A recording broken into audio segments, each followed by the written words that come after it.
As we discussed in the previous video, the median existing home price just hit $440,600, an all-time record.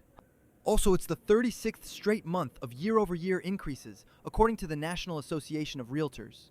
And in that exact same report, released July 9th, 2026, NAR says its Housing Affordability Index climbed to 102.3, up from 95.5 a year ago. So if you're out there trying to buy a house right now, you're looking at two numbers that basically contradict each other. Prices have literally never been higher, and yet somehow, officially, it's more affordable than it was a year ago. Both of those things are true, and honestly, neither one means what you probably think it means. So let's start with the good news, because there actually is some. Housing analyst Logan Mohtashami, writing for Housing Wire, points out that wages are growing at about 3.5% year over year, and that's outpacing home price growth, which is sitting around 1.8%. NAR's chief economist Lawrence Yun highlights that same dynamic as the reason affordability is getting better. And this isn't just one weird month either. According to Mohtashami's historical data, home prices shot up roughly 10% in 2020 and 19% in 2021, what he calls savagely unhealthy.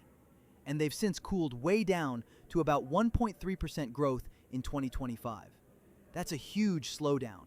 On top of that, Redfin ran the numbers using December 2025 data and found that the annual income you'd need to afford a typical U.S. home peaked at over $122,000, then dropped about 4% year over year, coming down to $111,252. That was the first decline in roughly 5 years. The trend started turning around November 2025, and it means the actual dollar amount you need, not just the rate of change, is finally heading in the right direction. Then you've got mortgage rates. The average 30-year fixed was 6.49% in June 2026, according to NAR citing Freddie Mac, down from 6.82% a year earlier. Lower rates mean lower monthly payments, which feeds straight into affordability. So you've got three separate things all pointing the same way. Wages beating prices, the income threshold to buy going down, and rates dropping. If you stopped right here, you'd feel pretty good about things. But all of that improvement is happening on top of structural damage that took 5 years to build, and the improvement barely puts a dent in it. According to Redfin's late 2025 analysis, the typical American household brings in about $86,185 a year. The income you need to buy the median-priced home is $111,252. So there's a gap of roughly $25,000 between what you actually make and what you actually need. And afford here follows a real standard. The 30% rule that the Federal Reserve Bank of Atlanta and HUD use, meaning your total housing costs shouldn't eat up more than 30% of your income. By that measure, the typical household in this country simply can't buy the typical home. So you might be thinking, okay Dave, but the trend's heading the right way. How did the hole get this deep to begin with? Well, according to Harvard's Joint Center for Housing Studies, between 2019 and 2024, national median single-family home prices jumped roughly 48%. Median income over that same stretch? It went up about 22%. So prices ran at more than double the pace of incomes for 5 straight years. And what that did was push the national median home price from 4.1 times median household income in 2019 to approximately 5 times income in 2024. Though it's worth noting Harvard's 2024 income figures rely on Moody's Analytics forecasts rather than finalized census data, so the exact ratio may shift slightly. That's near an all-time high, and it's way above the 3.2 times ratio that was normal throughout the 1990s. That's the hole. That's what 5 years of pandemic-era price explosions carved out. And the current improvement is trying to fill it with a teaspoon. And there's a detail about that NAR index that's really worth understanding.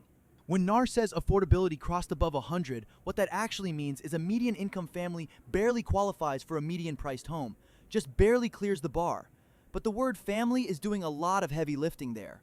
NAR uses family income, which is typically higher than household income, the income the typical American actually earns.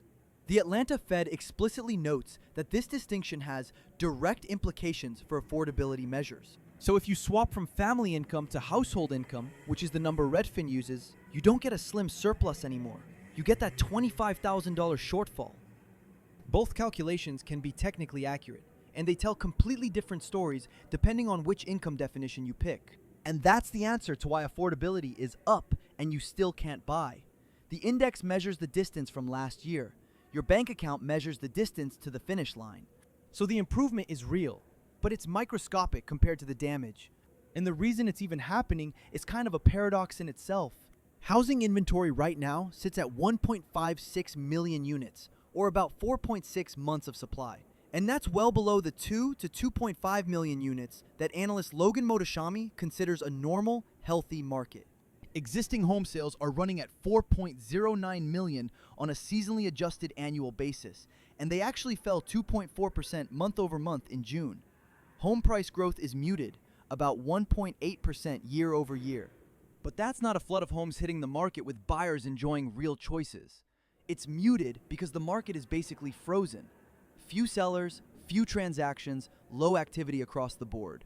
And according to Mohtashami's historical data, home prices have essentially never fallen in any meaningful way outside of the 2007-2011 housing crisis, which means the structural adjustment has to come from wages catching up, not from prices dropping. So the very conditions that make the market feel stuck are what's creating the quote-unquote affordability improvement in the data. The market's only healing because it's barely moving. And the math gets sobering. If you take the numbers we've been working with, wages growing roughly 1.7 percentage points faster than home prices each year, a 2024 price-to-income ratio of about 5 times, a pre-pandemic ratio of 4.1 times, and you run a rough calculation, getting back even to the 2019 level, which itself wasn't cheap, would take roughly a decade of sustained favorable conditions. Getting back to the 1990s norm of 3.2 times, that's a generational timeline. And I want to be clear about this. That's a rough estimate based on the current numbers, not a figure any source is quoting. It assumes the 3.5% wage growth holds, which is a figure Mohtashami cites, but that lacks a named primary data source. It assumes price growth stays muted and rates cooperate. A lot of assumptions stacked on top of each other. But even under those favorable assumptions, the math points to years, not months. And NAR itself seems to know how fragile this whole thing is. In the same report where they're celebrating the affordability improvement, NAR warns that if inventory growth keeps stalling, home prices could re-accelerate and wipe out the gains entirely. Inventory actually fell 0.6% month over month in June 2026. And Yoon himself noted that buyers show sensitivity to mild fluctuations in mortgage rates. So the very organization declaring things are getting better is simultaneously warning that the improvement could vanish. Now, the obvious question is, if things are technically improving, who's actually benefiting? A quarter of all transactions in June 2026 were cash sales, according to NAR. Another 13% were individual investors or second home buyers. These people don't care about mortgage rates. They bypass the entire cost structure that makes housing unaffordable for everyone else. So when affordability improves because rates dip a little, it's completely irrelevant to someone writing a check. The gains get captured disproportionately by people who already have the money. Meanwhile, first-time homebuyers made up 33% of June sales. That's down from 35% in May, though up from 30% a year earlier. Harvard's housing researchers specifically flag first-time buyers as particularly hit by high down payment barriers. And it makes sense. They've got no home equity to roll over, no previous sale to fund a down payment. And the researchers note that lower and moderate income buyers, younger buyers, and households of color face disproportionate affordability barriers on top of all that. And then there's geography, which might honestly be the most important thing the national headline hides. According to Redfin, in only 12 of the 50 most populous metro areas can the typical local household actually afford the typical home. 12 out of 50. In San Jose, you need an annual income of $374,241 to buy. In Pittsburgh, you need $66,168. That's a gap of over $300,000 in required income between two American cities. According to Harvard's researchers, in 39 of the 100 largest metros, home prices exceeded 5 times median income in 2024, up from just 15 metros in 2019. In 7 markets, prices hit at least 8 times income, the most since 2006. Now, to be fair, 37 of those 50 biggest metros did see affordability improve year over year, and Dallas saw the largest improvement, with required income falling 7.4%. So the direction is real in a lot of places. But whether you can actually afford to buy, that's a completely different question. And in most major cities, the answer is still no. And on top of everything we've talked about, there's something the data just can't capture. What people actually feel about buying right now. Redfin's head of economics research, Chen Zhao, notes that even as the numbers improve, a lot of Americans are holding back because of nerves about layoffs and economic uncertainty. And those are obstacles that no affordability index measures. The behavior backs it up too. Existing home sales fell 2.4% month over month in June, even though affordability was improving year over year. Buying a home is a 30-year commitment, and when you're worried about whether you'll still have your job next quarter, the math on a spreadsheet doesn't matter as much as the knot in your stomach. So given all of this, what does it actually mean for you? First, your city matters way more than any national headline. If only 12 of the 50 biggest metros are affordable at an absolute level, the national average is hiding more than it's showing. Look up your own metro. Second, the 30% rule is your personal reality check. That's the standard the Atlanta Fed and HUD use.